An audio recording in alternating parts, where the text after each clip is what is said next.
1장 9절에서 13절까지의 말씀을 봉독할 때에 하나님의 말씀에 경청하십시오. 참 빛이 있었다. 그 빛이 세상에 와서 모든 사람을 비추고 있다. 그는 세상에 계셨다. 세상이 그로 말미암아 생겨났는데도 세상은 그를 알아보지 못하였다.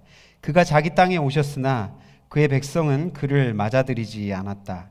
그러나 그를 맞아들인 사람들, 곧 그 이름을 믿는 사람들에게는 하나님의 자녀가 되는 특권을 주셨다. 이들은 혈통에서나 육정에서나 사람의 뜻에서 나지 아니하고 하나님에게서 났다. 이것은 우리 주님의 말씀입니다. 하나님 감사합니다. 아멘. 좋으신 우리 주님의 은총과 평강이 교우 여러분들과 함께하길 빕니다. 어린 시절에 어머니께서 항상 두부 심부름을 시키시면, 제가 막내이기 때문에 저에게 심부름을 시켰습니다. 두부 심부름 하면 옛날에는 이렇게 큰 그릇을 하나 가져가서 그 가게에 가서 두부 한 모 주세요 하면 거기에 이렇게 담아서 들어오는 것인데요. 항상 두부 심부름은 이렇게 추운 겨울날에 했던 기억이 나더라고요. 그러니까 추운데 그 두부 한 모를 이렇게 받아서 막 집에 달려왔던 그런 옛날 모습이 아직도 생생하게 기억나는데요.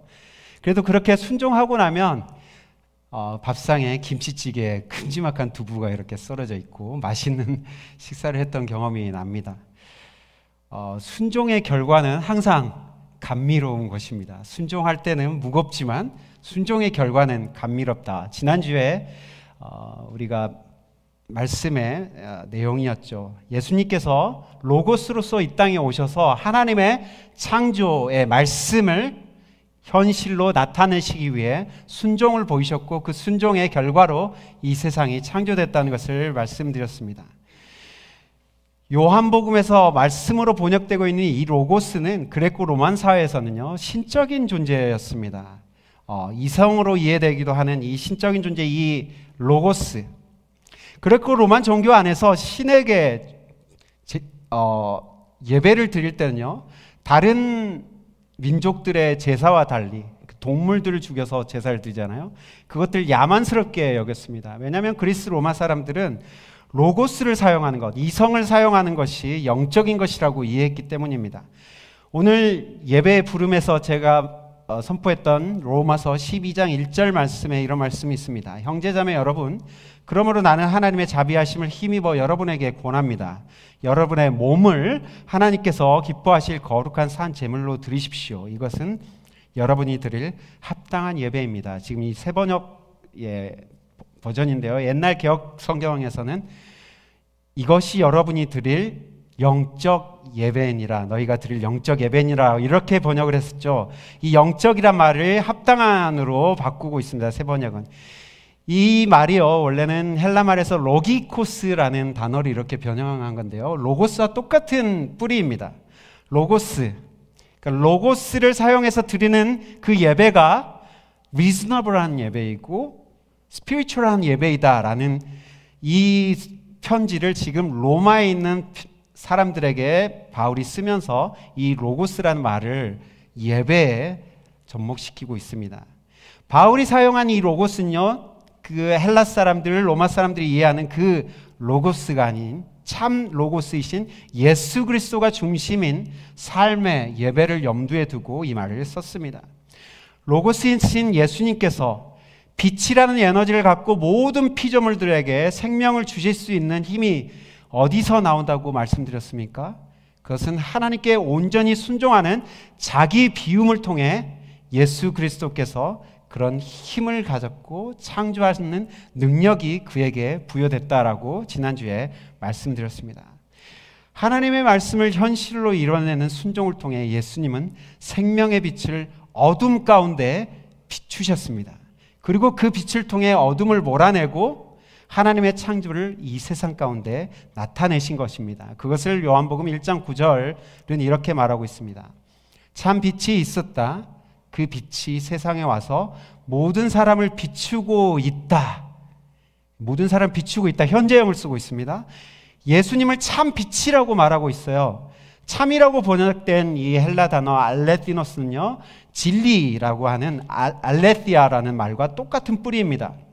이 말은 아라는 이 not, 부정 접두어와 함께 란타노라는 말이 합쳐진 거네요. 란타노는 감춰져 있다, concealed 돼 있다, 드러나지 않았다, revealed 하지 않았다라는 그런 뜻이에요. 그러니까 부정어가 앞에 아가 붙어 있으니까 concealed 하지 않았다 그런 것은 드러났다는 것이죠. 참, 그러니까 이렇게 드러나서 만물을 비추고 밝히는 것, 그것이 진리인 거죠. 알레테이아. 예수님께서 참 빛이시다라고 말씀하고 있고요. 참 빛이란 말은 이 어둠을 몰아낼 힘이 그에게 있다라는 것을 의미하는 것입니다. 그 빛이 세상 속으로 왔다고 또한 말하고 있습니다. 세상을 뜻하는 헬라말 코스모스는요, 원래 이 헬라 사람들이 이해하는 코스모스는 질서가 잡히는 우주의 질서, 안정적인 우주의 질서를 바로 코스모스로 이해했어요. 그런데 요한복음에서 사용하는 코스모스는요, 혼돈과 무질서 가운데 있는 세상을 가리킵니다. 우리가 너무나 잘 아는 말씀, 요한복음 3장 16절, 하나님이 세상을 이처럼 사랑하사 할 때 이 세상이란 말이 코스모스인데 바로 어둠과 혼돈, 무질서 가운데 빠진 세상일지라도 하나님은 그 세상을 사랑하셔서 독생자를 보내셨다라는 그런 의미로 이 말씀을 쓰고 있습니다. 참 빛이 어둠과 혼돈으로 가득한 세상에 밝히 드러났다, 리빌드 됐다라고 9절 말씀은 얘기해주고 있어요. 다음 10절과 11절 말씀은 참 빛이 어둠 가운데 있는 세상을 비추기 위해 오셨는데도 세상은 그를 알아보지 못하고 알지 못했다라고 얘기하고 있습니다. 빛이 어둠 가운데 비치는데도 그 빛을 알아볼 수 없는 일이 여러분 가능할까요? 여러분 이곳이 깜깜하다고 생각해 보십시오. 그러면 아무리 작은 빛이라도 비친다면 모두가 그 빛을 볼 수 있습니다. 제가 군대에 있을 때 이제 야간 작전 수행을 하잖아요. 그러면 절대 흡연자들에게 담배를 못 피우게 합니다. 왜냐하면 깜깜한 밤에는요, 이 담배불이라도 멀리 적에게 금방 들킬 수 있기 때문에 그렇게 못하게 하는 거예요. 어둠 속의 빛은 드러나기 마련인데 그 빛을 알지 못했고 감지하지 못했다는 것은 어떤 상황일까요? 눈을 감고 있거나 뭔가에 가려져 있기 때문에 이 참 빛을 사람들은 바라보지 못하는 것입니다. 애써 외면하는 것이고 애써 그 빛과 반대의 방향으로 가고 있기 때문에 그 빛을 알아보지 못하는 것이죠. 요한복음은 참 빛이 와서 자기 백성을 비추고 있는데도 자기 백성들이 그를 보지 못하는 것은 그를 맞아들이지 않았기 때문이라고 말하고 있습니다. 맞아들인다는 말로 번역된 헬라 단어 이 파라람바노는요, 원래는 람바노라는 단어만 써도 take, accept라는 뜻인데 보통 전치사를 보통 앞에 써가지고 단어들을 만들잖아요. 파라라는 전치사를 써가지고 좀 의미를 강조하고 있어요. 어쨌든 간에 백성들이 그를 환영하지 않았고 예수를 억셉트하지 않은 것을 지금 설명하고 있는 것입니다. 이 황당한 일을 요한복음 3장 19절에서는 이렇게 표현하고 있습니다. 빛이 세상에 들어왔지만 사람들이 자기들의 행위가 악함으로 빛보다 어둠을 더 좋아하였다는 것을 뜻한다라고 요한복음 3장 19절이 얘기하고 있어요. 그러니까 사람들이 이 빛을 알아보지 못한 이유가 여기서 드러나고 있죠. 어둠을 더 좋아하기 때문에, 빛을 싫어하기 때문에 이 빛을 받아들이지 않고 있다고 설명하고 있습니다. 어둠 속에 있는 백성들을 비추기 위해 참 빛 대신 주님이 오셨는데도 백성들은 어둠을 좋아해서 빛을 외면하고 있는 상황입니다. 마태복음 4장 16절에는 어둠 가운데 앉아있는 백성들을 빛으로 오신 예수님이 이렇게 묘사하고 있습니다. 어둠에 앉아있는 백성이 큰 빛을 보았고 그늘진 죽음의 땅에 앉은 사람들에게 빛이 빛이었다. 예수님께서 참 빛으로 이 땅에 오신 것을 이렇게 묘사하고 있는 거예요. 이런 맥락 아래서 너무나 중요한 12절 말씀이 이어지고 있습니다. 우리 12절 말씀은 다 같이 한번 읽어볼까요? 12절 말씀입니다. 다 같이 시작. 그러나 그를 맞아들인 사람들, 곧 그 이름을 믿는 사람들에게는 하나님의 자녀가 되는 특권을 주셨다. 예, 맞아들인다라는 번역을 쓰고 있는데요. 옛날 번역에서는 영접하는 자라고 번역되고 있죠. 아까 말한 단어 람바노라는, 그리고 accept하다, take하다라는 그 동사가 쓰이고 있어요. 웰컴 한다는 것이죠. 예수님을 웰컴하는 그 사람들에게 무슨 특권, 무슨 라이트를 준다고요? 하나님의 자녀가 되는 특권, 권세를 주신다라고 얘기하고 있습니다. 요한복음은요, 요한복음이 이해하는 구원은 바로 영생입니다. 영생인데 그 영생은 예수를 믿어야 주어지는 것입니다. 예수를 믿지 않고 예수를 받아들이지 않고는 이 영생이 주어지지 않습니다. 그런데 예수를 받아들이는 자에게 주어지는 이 하나님의 자녀가 되는 이 권세, 그것 때문에 우리가 영생을 누릴 수가 있습니다. 하나님의 자녀이기 때문에 우리는 영생을 누릴 수 있다는 얘기죠. 예수를 받아들이고 그 이름을 믿는 사람들이 하나님의 자녀가 되는 특권을 주셨다는 것은 무엇을 의미하는 것일까요? 여러분, 이름이라는 것은 무엇입니까? 이름이란 어떤 사람의 행위, 그리고 사역, 정체성을 나타내는 말입니다. 그러니까 예수의 이름을 믿는다는 것은 예수님이 참 빛으로 행하신 사역과 행위들을 보고 그가 누구인지를 알고 받아들이는 것, 이것이 바로 예수님의 이름을 믿는 것을 의미하는 것입니다. 예수님의 이름을 믿는다는 것은 예수가 하신 사역과 행위를 보고 그를 카피하고 싶고 따라가고 싶어하는 그 마음을 의미하는 것이죠. 예수를 따라 나도 예수를 닮은 삶을 살겠다라는 결단인 것입니다. 빛 대신 예수를 따라 빛의 자녀로 살아가는 삶을 즐겁게 여기는 것입니다. 자주 반복하여 말씀드리지만 예수를 믿고 예수를 따라간다는 것은 예수적인 삶, 예수 따름의 삶을, 그분이 행하시는 것을 제가 카피하고 따라가겠다는 그 마음의 결단입니다. 하나님은 이런 사람들에게 그들을 가만히 놔두지 않고 하나님의 자녀가 되는 권세를 주시겠다라고 말씀하고 있죠. 요한복음은요, 다른 복음서와는 달리 훨씬 더 자주 그리고 강하게 예수님이 하나님의 독생하신 아드님임을 강조합니다. 예수를 그리스도를 설명할 때 하나님 품에 안겨서 친밀한 교제를 나누시다가 이 세상에 보내진 하나님의 아들로 소개합니다. 예수가 하나님의 아들이시니 예수를 영접하지 않는 사람들은 누구를 영접하지 않는 것입니까? 바로 하나님을 영접하지 않은 것과 마찬가지입니다. 요한복음에서는 예수님이 죽으신 이유를 또한 그가 자기 자신, 예수님 자신을 하나님의 아들이라고 감히 얘기했기 때문에 유대인들이 예수님을 죽였다고 얘기해 주고 있어요. 요한복음 5장 17절 18절 말씀입니다. 그러나 예수께서는 그들에게 말씀하셨다. 내 아버지께서 이제까지 일하고 계시니 나도 일한다. 유대 사람들은 이 말씀 때문에 더더욱 예수를 죽이려고 하였다. 그것은 예수께서 안식일을 범하였을 뿐만 아니라 하나님을 자기 아버지라고 불러서 자기를 하나님과 동등한 위치에 놓았기 때문이다. 예수가 죽은 이유를 설명하고 있습니다. 그가 자기가 하나님의 아들이라고 얘기했기 때문에 예수님은 죽음을 당했다고 얘기하고 있습니다. 그런데 여기서 우리가 한 가지 짚고 가야 할 중요한 내용이 있습니다. 그것은요, 예수님께서 이 아들이라는 모티브를 사용하실 때 언제 이 아들의 모티브를 사용하시냐? 아들의 특권 모티브를 사용할 때 이 아들의 모티브를 사용하는 것이 아니라 순종의 모티브를 사용하실 때 예수님이 이 아들의 모티브를 사용하신다는 거예요. 무슨 말이냐면요, 여러분, 하나님의 아들이면 얼마나 큰 권세를 갖고 있겠습니까? 온 우주를 창조하고 다스리는 그 하나님의 아들이다 그러면 얼마나 큰 권세를 갖고 있겠어요? 그러면 그 아들에게 준 권세를 마음껏 쓰고 싶은 그런 욕심이 당연히 있겠죠.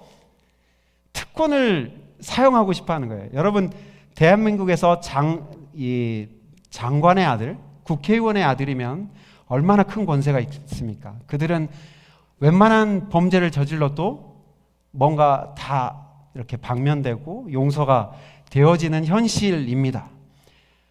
뭐 유명한 영화들, 우리 아버지가 누군지 알아? 뭐 경찰서에 잡혀가지고 니네 서장, 뭐 이런 영화들이 있는데 그건 다른 영화인가요? 재미있겠던 것 같은데 내가 어제 너의 서정과 뭐 하면서 하는 영화.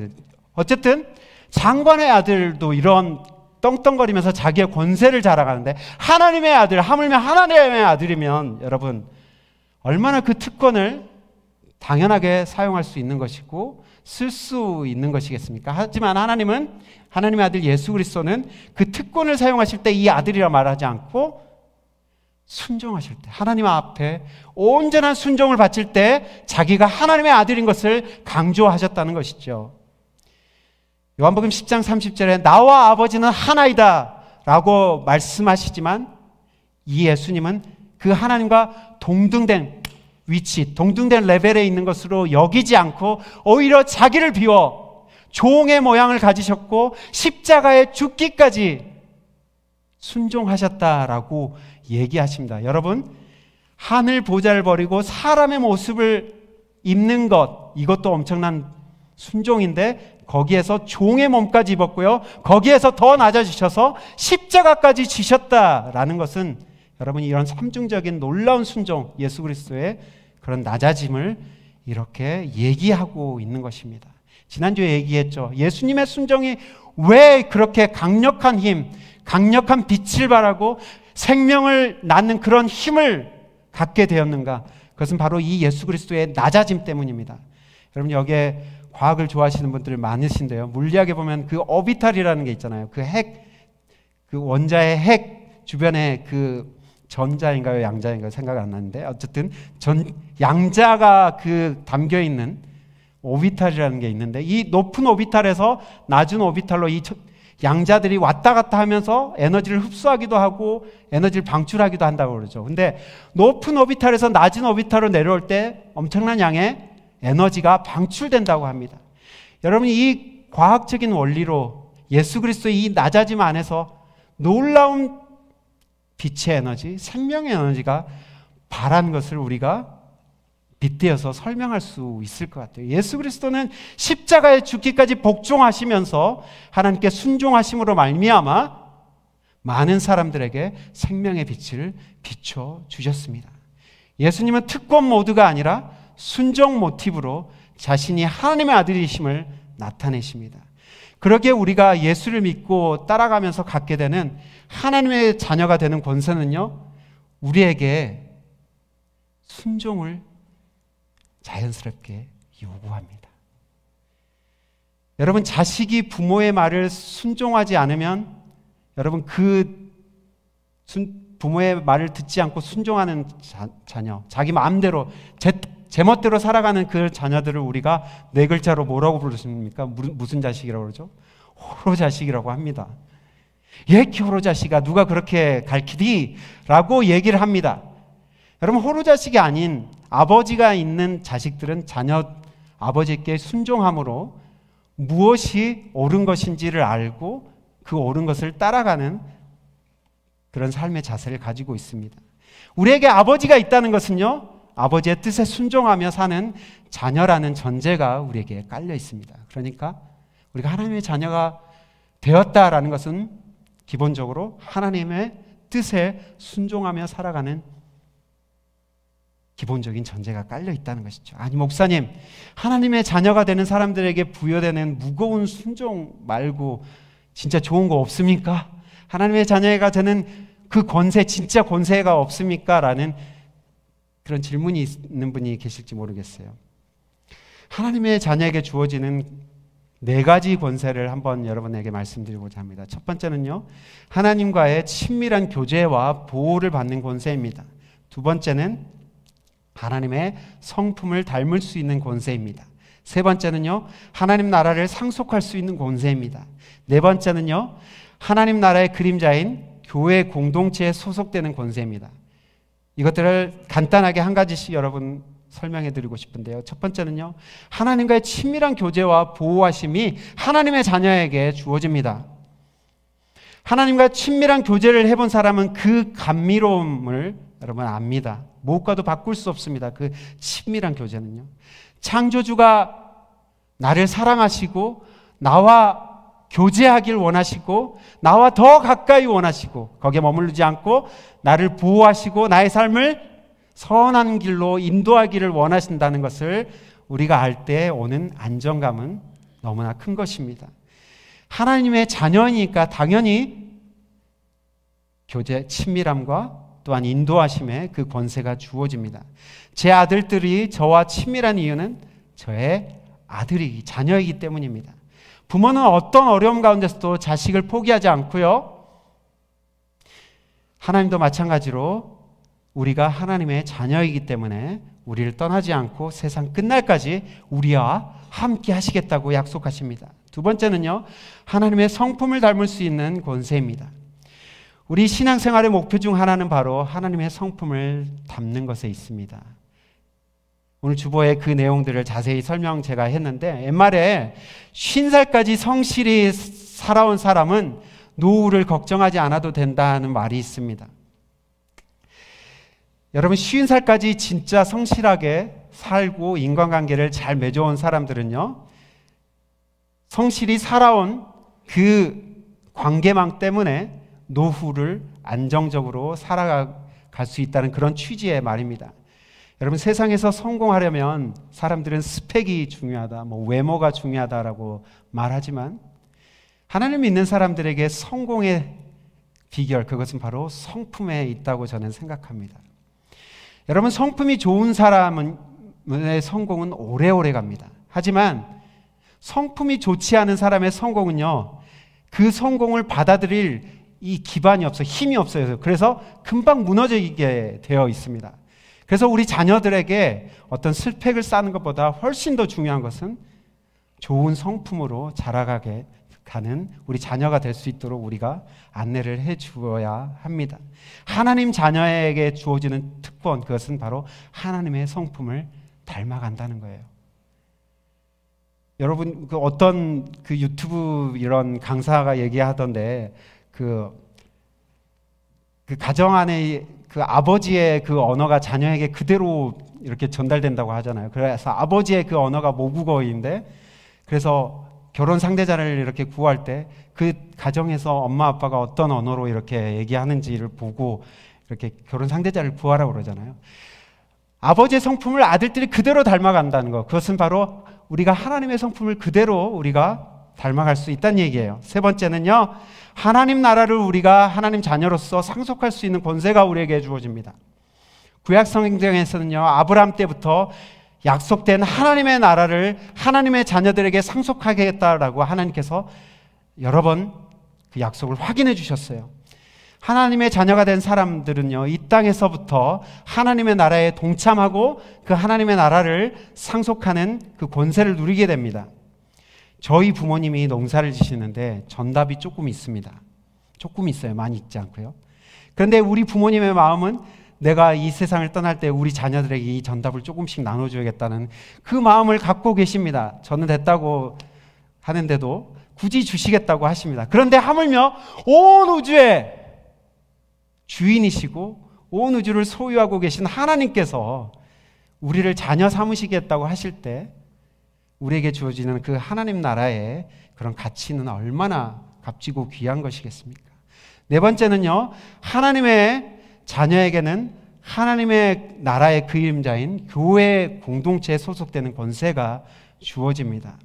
여러분, 교회가 아무리 문제가 많더라도 교회만한 공동체를 여러분 세상에서 찾아볼 수 있을까요? 교회만한 공동체가 없습니다. 왜냐하면 이 교회는요, 아까도 얘기했지만 바로 하나님 나라의 그림자이고 하나님 나라를 우리가 계속 따라가겠다고 하는 사람들이 모인 공동체이기 때문입니다. 물론 교회마다 문제가 없는 교회는 없죠. 하지만 기본적으로 우리는 하나님 나라를 닮아가고 하나님 나라를 이 땅에서 구현해내기 위해서 노력하는 공동체입니다. 교회는 하나님 나라의 그림자라는 것을 여러분 잊지 마십시오. 로체스터에 한인교회가 있다는 것은요, 로체스터의 한인들에게 큰 특권입니다. 더 많은 사람들이 이 공동체를 통해 하나님 나라를 맛보기를 소망합니다. 이외에도 더 많은 하나님의 자녀들에게 주어지는 권세가 있겠지만 이 정도만 누리며 산다 해도 여러분 충분하지 않겠습니까? 요약하자면 하나님 자녀가 되는 권세는요, 순종의 의무와 함께 하나님의 다스림에 동참하는 권세가 바로 하나님 자녀에게 주어지는 권세입니다. 예수님의 이름을 영접하는 자들, 그의 이름을 믿는 자들에게 주어지는 이 권세를 여러분들은 충분히 누리면서 살아가고 계신가요? 13절 말씀은 하나님의 자녀가 되는 과정을 설명하고 있습니다. 어떤 사람이 하나님의 자녀가 된다는 것은요, 생물학적인 혈통이나 특별한 사람들이 누리는 기득권에 의해서 주어지는 것이 아님을 13절 말씀은 분명히 밝히고 있습니다. 그것은 오로지 하나님의 주권적인 역사에 의해서 하나님이 눈을 열어주셔야지 가능한 것이라고 얘기하고 있습니다.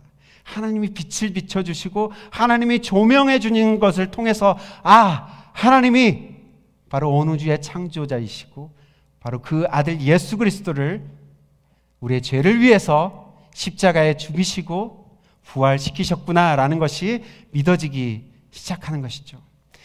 아직 하나님의 자녀라는 확신이 없고 그것이 무엇인지 알기를 원하시는 분들이 계시다면 하나님께서 나를 자녀 삼아주시도록 간절히 여러분 기도하십시오. 나의 선택도 중요하지만 하나님의 주권적인 선택과 또한 조명하심이 필수적입니다. 우리 중에 교회에 처음 나오신 분들이 계시는데 여러분들이 하나님의 특별한 선택과 도우심 가운데 지금 여기에 계신 것이라고 생각하시면 좋겠어요. 어쩌면 하나님의 선택이 있었기 때문에, 반대로 하나님의 선택이 없었다면 여러분은 이 자리에도 있을 수가 없습니다. 그런데 이 자리에 함께 했다라는 것은 하나님의 선택이 있었다는 것을 우리가 알 수가 있습니다. 그리고 앞으로 하나님의 조명함이 더 선명하게 비춰질 때 내가 하나님의 자녀라는 그 권세가 깊이 깨달아져 가기 시작할 것입니다. 요한복음 8장 12절에서 예수님이 이렇게 말씀하십니다. 나는 세상의 빛이다. 나를 따르는 사람은 어둠 속에 다니지 아니하고 생명의 빛을 얻을 것이다. 빛을 따라가는 삶이 누리는 축복은요, 빛 가운데 거하는 삶입니다.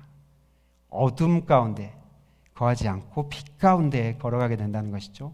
베드로전서 2장 9절에서 10절 말씀에서 예수님의 수제자 베드로는 이렇게 얘기합니다. 그러나 여러분은 택하심을 받은 족속이요 왕같은 제사장들이요 거룩한 민족이요 하나님의 소유가 된 백성입니다.